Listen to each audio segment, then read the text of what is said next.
दोस्तों, विमेंस टी20 world cup का सबसे रोमांचक मुकाबला इंडिया और ऑस्ट्रेलिया के बीच शारजहां क्रिकेट स्टेडियम में शुरू हुआ। यह मुकाबला दोनों टीमों के लिए बेहद महत्वपूर्ण है। खासतौर पर भारतीय टीम के लिए मुकाबला जीतना बेहद जरूरी है, क्योंकि यह मुकाबला जीतने से टीम इंडिया का फाइनल में पहुंचने का रास्ता साफ हो सकता है। सिक्का उछाला गया तो एक बार फिर ऑस्ट्रेलिया के पक्ष में गिरा और ऑस्ट्रेलिया की कप्तान ने टॉस जीतकर पहले बल्लेबाजी करने का फैसला किया और भारतीय टीम को गेंदबाजी करने के लिए आमंत्रित किया।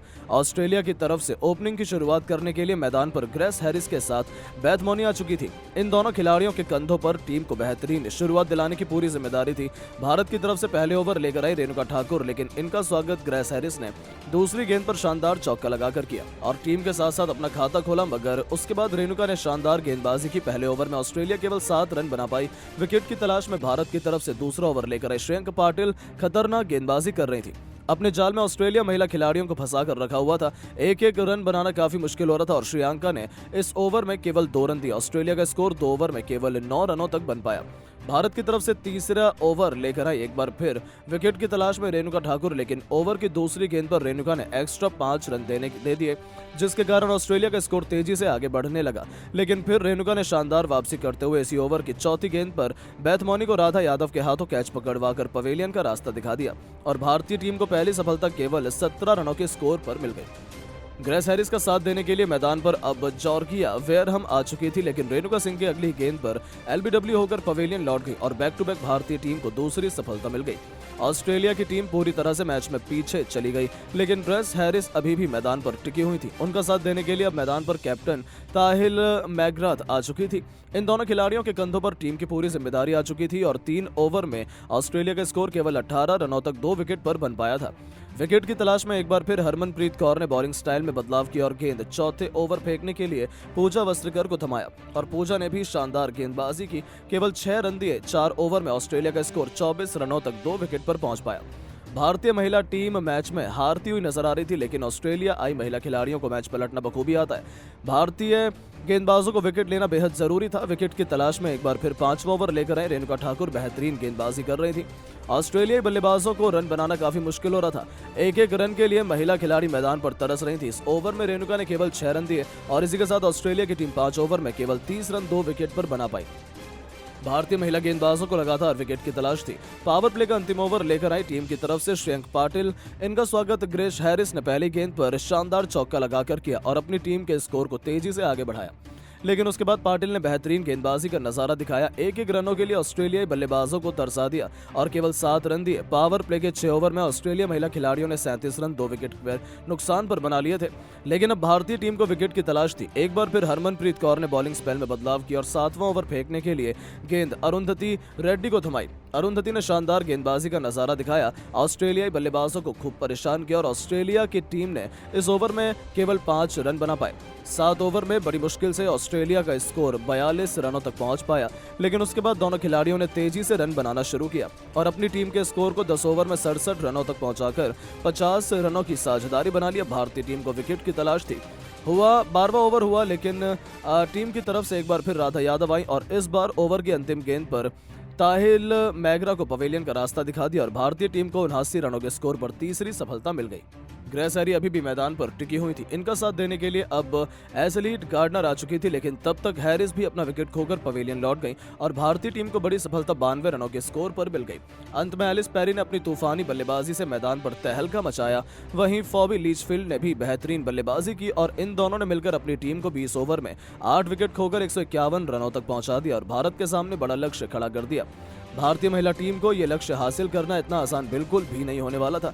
टीम की तरफ से ओपनिंग की शुरुआत करने स्मृति मंधाना के साथ शेफाली वर्मा आई। वहीं ऑस्ट्रेलिया की तरफ से पहला ओवर लेकर आई मैगन सूट। शेफाली वर्मा ने पहली गेंद पर 2 रन बटोरकर टीम का खाता खोला, तो वहीं स्मृति मंधाना ने भी 2 रन बटोरकर टीम के स्कोर को आगे बढ़ाया। पहले ओवर में टीम इंडिया ने 5 रन बटोर लिया। ऑस्ट्रेलिया की तरफ से दूसरा ओवर लेकर आई गार्डनर। उनकी कुटाई शेफाली वर्मा ने जमकर कर दी। अंतिम गेंद पर शानदार चौका जड़कर टीम इंडिया को 2 ओवर में 13 रनों तक पहुंचा दिया। तीसरा ओवर लेकर आई एक बार फिर मैगन शूट और इस ओवर में भी शेफाली वर्मा का बल्ला जमकर दहाड़ा। तीसरी गेंद पर शानदार चौका जड़ा और फिर ओवर की अंतिम गेंद पर शानदार छक्का जड़कर इस ओवर से 12 रन बटोरे और टीम को 3 ओवरों में 25 रनों तक पहुंचा दिया। ऑस्ट्रेलिया टीम को विकेट की तलाश थी। चौथा ओवर लेकर आई एक बार फिर गार्डनर और आते इन्होंने ओवर की तीसरी गेंद पर शेफाली वर्मा को पवेलियन का रास्ता दिखा दिया और भारतीय टीम को 26 रनों के स्कोर पर पहला झटका लग गया। शेफाली टीम के लिए 20 रन बनाकर पवेलियन लौट गई, लेकिन स्मृति मंधाना अभी भी मैदान पर टिकी हुई थी। इनका साथ देने के लिए अब जेमिमा आ चुकी थी। इन दोनों खिलाड़ियों के कंधों पर टीम की पूरी जिम्मेदारी थी। 4 ओवर में इंडिया का स्कोर 1 विकेट पर 29 रन बन पाया। ऑस्ट्रेलिया की तरफ से 5वां ओवर लेकर आई सुथरलैंड की जेमिमा ने जमकर कुटाई कर दी। ओवर की 5वीं और अंतिम गेंद पर लगातार 2 चौके जड़कर टीम को 5 ओवर में 39 रनों तक पहुंचा दिया। भारतीय टीम की पारी संभलती हुई नजर आ रही थी। ऑस्ट्रेलिया की तरफ से पावर प्ले का अंतिम ओवर विकेट की तलाश में लेकर आई सोफी मेलिनिक्स और आते ही इन्होंने ओवर की पहली गेंद पर स्मृति मंधाना को एलबीडब्ल्यू कर पवेलियन का रास्ता दिखा दिया और भारतीय टीम की कमर तोड़ दी। 39 रनों के स्कोर पर दूसरा झटका लग गया। मैदान पर खुद कप्तान हरमनप्रीत कौर जेमिमा का साथ देने के लिए आ चुकी थी और टीम इंडिया का स्कोर पावर प्ले के 6 ओवर में 41 रनों तक पहुंच पाया। 7वें ओवर में जेमिमा ने भी अपना विकेट खो दिया और भारतीय टीम को 47 रनों के स्कोर पर तीसरा झटका लग गया।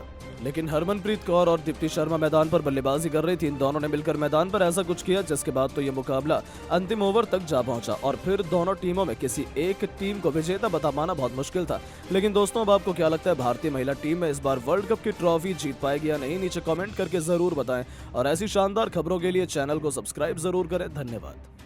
आज भारत और बांग्लादेश के बीच 3 मैचों की टी20 सीरीज का अंतिम और सबसे इंपॉर्टेंट मुकाबला खेला गया और इस मैच में दो रोमांच की सारी हदें पार हो गईं, जहां अंतिम गेंद तक ये बता पाना नामुमकिन था कि कौन सी टीम बाजी मारेगी।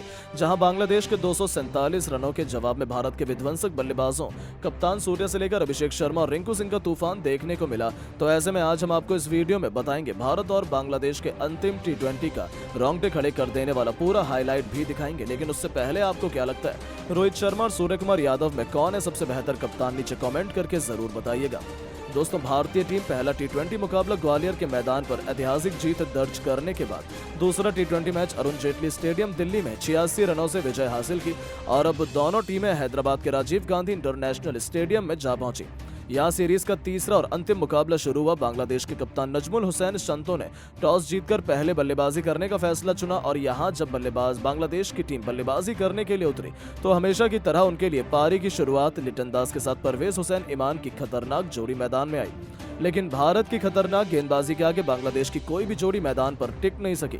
टॉप ऑर्डर से लेकर मिडिल ऑर्डर सभी खिलाड़ी मयंक यादव और अर्शदीप की घातक गेंदबाजी के आगे घुटने टेक बैठे और बांग्लादेश की पूरी टीम भारत के सामने 20 ओवर में 210 रन बनाकर ऑल आउट हो गई। अब दोस्तों, बारी थी भारतीय बल्लेबाजों की इस मैदान पर कुछ चमत्कार कर दिखाने की।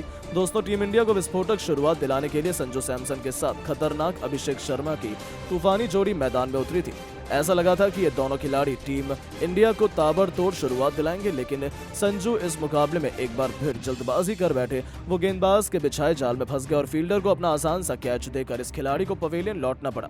हालांकि उन्होंने शुरुआत तो शानदार की थी, लेकिन फिर भी वो इस मैच में केवल 9 रन बनाकर पवेलियन लौट गए। अब दोस्तों, संजू का विकेट गिर जाने के बाद भारतीय टीम काफी ज्यादा दबाव में आ चुकी थी। अब संजू जब आउट हुए तो बांग्लादेश के लिए उतरे खुद कप्तान सूर्या, जहां सूर्या और अभिषेक पर हर किसी की निगाहें थी कि दोनों बल्लेबाज दूसरे विकेट के लिए कितने रन जोड़ पाते हैं। इस दौरान सब कुछ सही चल रहा था।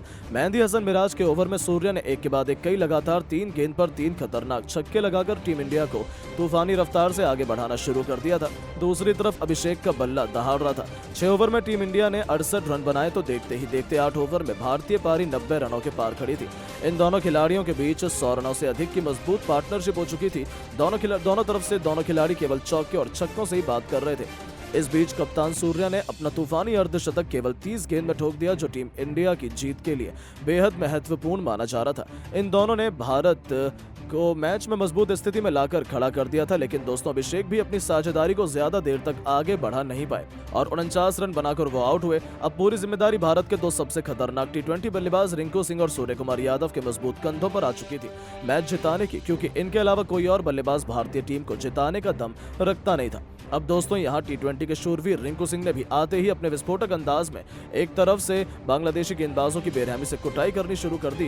दोनों मिलकर साझेदारी को आगे बढ़ाते हुए अंतिम ओवर तक ले जाते हैं, जहां सबसे खास बात तो ये थी कि सूर्य कुमार यादव आज कमाल की लय में नजर आ रहे थे। उन्हें रोक पाना आज किसी भी गेंदबाज के बस की बात नहीं हो पा रही थी। यहाँ तक कि रिंकू भी दूसरी तरफ खड़े खड़े केवल उनकी खूबसूरत बैटिंग का आनंद उठा रहे थे।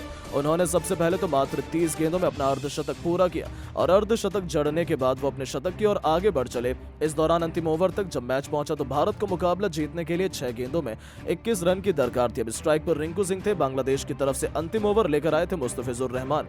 अब यहाँ पहली गेंद पर मुस्तफिजुर ने यॉर्कर लेंथ पर डाली जो कि रिंकू से पूरी तरह मिस हो गई और कोई रन नहीं मिला। अगली गेंद पर रिंकू ने 2 रन भागे और फिर यहाँ से भारतीय टीम को 4 गेंदों में 19 रन की दरकार थी।